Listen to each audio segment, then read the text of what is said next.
The soul of New Orleans is in a trumpet and a low-ceilinged bar. It's in the ubiquitous fleur-de-lis, found everywhere from the Saints helmet to the chest of beloved hornman Kermit Ruffins. The Saints is the soul of New Orleans, baby. The soul of New Orleans is in every streetcar, every oyster, every drink, from Sazeracs and thick-bottomed glasses to those 72-ounce Bourbon Street beers. It is in Sean Payton and Drew Brees, in Darren Sharper and Reggie Bush. These are strange and beautiful days in New Orleans. The Saints are in the Super Bowl, and the love affair between the town and this team is deep, and it is strong, and it is everywhere.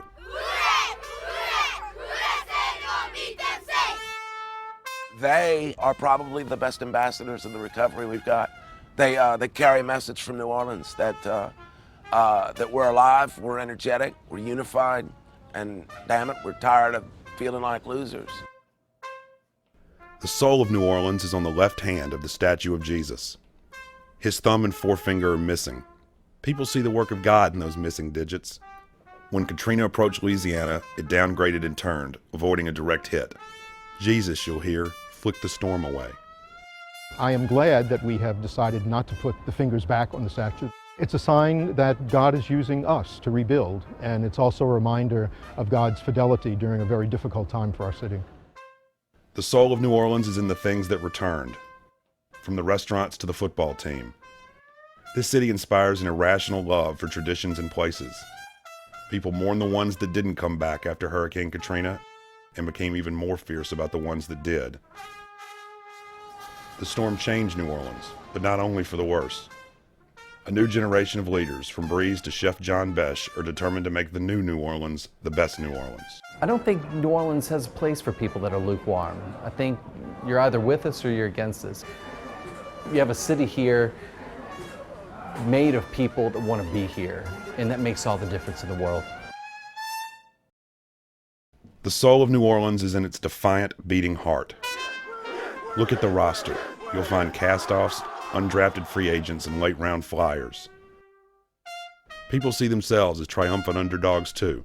They love the Saints, and not because the team provides distraction from their fall, but because the team is a reflection of their rise. Nothing is more misunderstood about post-Katrina New Orleans than this. The Saints are not a symbol of rebuilding, but of what has been rebuilt.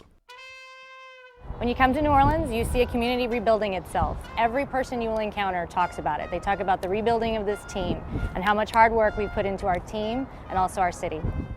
The soul of New Orleans is a Monday night 3 years ago. 13 months after doctors stored dead bodies in a catering freezer, the Superdome reopened. The game began, and less than 2 minutes in, the Saints blocked a punt and recovered for a touchdown. People say they've never heard a stadium sound like that.